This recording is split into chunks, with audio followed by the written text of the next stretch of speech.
Former President Jerry John Rawlings has charged civil servants to do away with corrupt and negative practices that runs down the public service institution. Speaking at this year's Public Servants Day held in Accra, the former president said the public service plays a critical role in nation building, hence the need for them to uphold good virtues and those of accountability. When Kukumba people, as recently as a few years ago, decided to wage war on other ethnic groups, killings, etc., grabbing children by the feet, smashing their heads against trees, etc. What caused it? It was just over what we all know, some chicken affair, some fowl. If responsible people expected would engage in this level of violence over a chicken, in effect, what does it mean? It means the temperature is not that stable. In other words, there's friction amongst the communities. Am I lying? In other words, our lifestyle in relation to authority, the law, justice, etc., is being denied to the extent, whether in our traditional ways or in the orthodox, courthouses or the police station, people are feeling so deprived of justice that these things begin to pile up and pile up and pile up. Isn't it? And so with just that tiny little foul, whatever it was, it blows up. And that's what I mean when I say, in a civilized society, you don't wait for the gas to fill up the room. You can smell it immediately. Hey, this thing is going on here. This negativity, this corrupt act, which is leading to this and that, should be dealt with.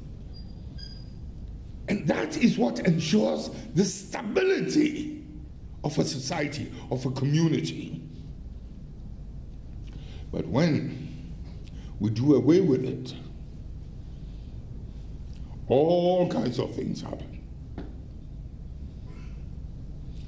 When you look at the way rubbish was being thrown anywhere and everywhere, that is how, because the society is unable to police itself effectively anymore. Why waste my time? He's enjoying up there, having a good time. What?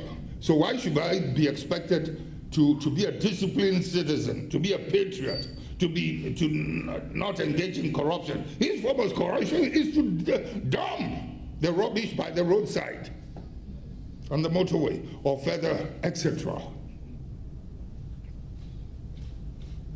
When you have people who've been trained the way some of us have been trained, like the Nathan Quaos, and have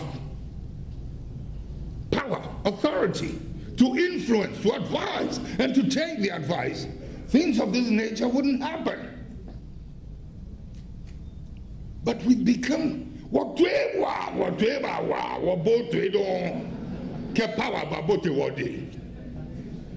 don't listen anymore. We become impervious. June 4th happens. The giddy was so giddy that I mean, there was very little you could do. But when one had to come back the second time, straight away, the beautiful ones are not yet born. No, they're born, they're there. I went fishing for them. Put them together, let's go. Leaders, the Justice Anands, etc. Mr. Nathan Quao. Mr. Nathan Quao. There was something interesting that happened, young man. The one who could fetch him for me was a certain gentleman in uniform. I didn't want to say it. But he used to work with him also at the castle in those days. And he was speaking highly of Mr. Justice Annan, his senior, etc., etc. So I said, please, go and look for him. And set up your office. Which is what happened. Met Mr. Nathan Kwao, etc. And left it at that, and work was going on. One day I decided to say hello to them through their office. There was this huge big table in one end of the room. Oh, in front of that huge big table was a tiny little table. And Mr. Nathan Kwao was sitting on that tiny little table in the corner. Oh, Mr. Kwao, what are you doing on this table? And by the way, who's the one using that big table? It turned out to be that junior person some time ago. You see what I mean? Who went and hey, give me some more power. You've gone and brought your senior by far. You've sat yourself on this huge table and put the great, the great Nathan Kwao on a tiny little table in the corner. I said, no, this won't happen here. Can you believe that Mr. Nathan Kwao would not change the table? He said, oh, it's okay. It's okay. No animosity, no nothing. Mr. Nathan Kwao, it's like his table was big enough for his writing, for things he was doing. That is the humility of this great man. You'd expect him to create some laughter there. Former President Jerry Rawlings, well, government is also urging the public servants to step up their game in order to attain the vision of the new dawn as Ghana joins the region to mark the Africa Public Service Day. Deputy Chief of Staff Abu Jinapo also addressed the gathering. Government machinery of any country revolves around its public service. The service constitutes the technical wing and thereby the bureaucracy that helps in the formulation and implementation of policies. Thus, a broken public service is a broken country. This conventional wisdom, Mr. Chairman, was never lost on the Constituent Assembly, which pieced together the 1992 Constitution as they found it prudent to dedicate the entire Chapter 14 of our national Constitution to the public services of Ghana. The framers of this Constitution, in their wisdom, defined the public services of Ghana. They spelled out in detail the appointment processes of the officers of this service. They comprehensively set out the functions of this service. Therefore, the importance of the public services of our country to the social, political, and economic aspirations of our countrymen and women is beyond doubt. Mr. Chairman, to appreciate the important role that the presidency, and for that matter, the office of the Chief of Staff, plays in the functioning of the public service of our country, it is imperative to carefully examine Article 195 of the 1992 Constitution, and with your kind permission, I wish to reproduce it. Chairman, Article 195 Clause 1, and I quote, subject to the provisions of this Constitution, the power to appoint persons to hold or to act in an office in the public services shall vest in the President, acting in accordance with the advice of the Governing Council of the service concerned, given in consultation with the Public Services Commission. Clause 2, significantly, states, the President may, subject to such conditions as he may think fit, delegate some of his functions under this article by directions in writing to the Governing Council concerned, or to a committee of the council, or to any member of that governing council, or to any public officer, end quote. Togbe Chairman, from the above, it is obvious that the office of the President is cardinal in the functioning of our public service.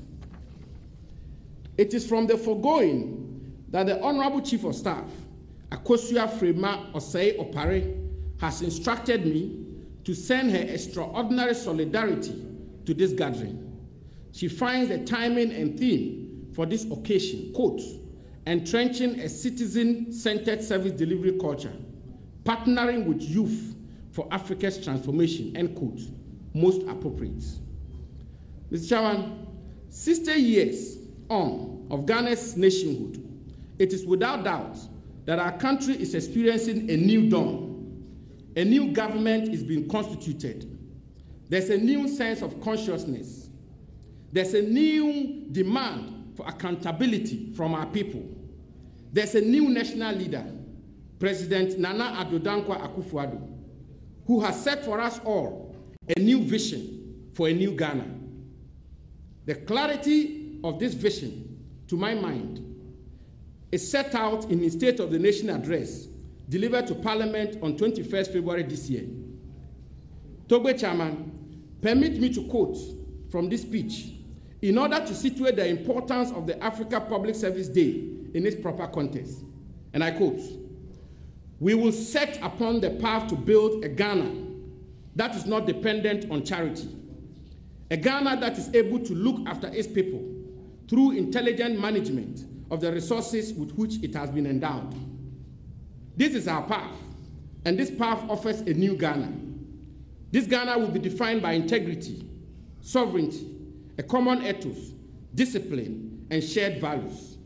It is one where we aim to be masters of our own destiny, where we mobilize our own resources for the future, breaking the shackles of the Gogglesberg colonial economy and a mindset of dependency, bailouts, and extraction. It is an economy where we look past commodities to position ourselves in a global marketplace. It is a country where we focus on trade, not aid, a hand up, not a handout. It is a country with a strong private sector. It is a country that recognizes the connectedness of its people and economy to those of its neighbors. This requires a forward-looking vision for our country, enabling us to confront our challenges and embrace our opportunities, not one fastened in a rear view mirror. It is a Ghana beyond aid, end quote. Mr. Chairman, this ambitious and well-articulated vision of the President is without doubt unattainable unless our respective civil servants, judges, auditors, educationists, statisticians, police officers, custom officers, and indeed all public servants like my humble self rise up to the challenge. It will require hard work. It will require dedication. And above all, it will require an unyielding integrity and a fiduciary relationship with the state by all public servants. Indeed, it will require what that consummate public servant, Nathan Annan Kwao, stood for. We must serve and not be served. We must deliver a citizen-centered service delivery. Mr. Chairman, importantly, government has a role to play in all of this. Public servants tomorrow must be better than today.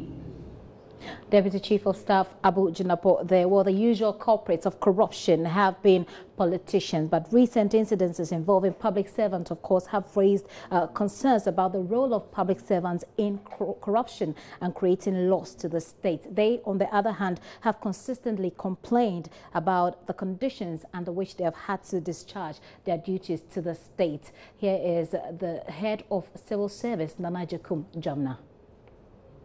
While on the subject of honoring our forebears for flying the flag high for Mother Ghana in the past, Mr. Chairman, it is also common knowledge that the public sector we have today will need a sober reflection in order to candidly digest its own work culture, performance, and relevance in the pursuit of our socio-economic development in order to attain the heights of achievement exemplified by the above-mentioned heroes.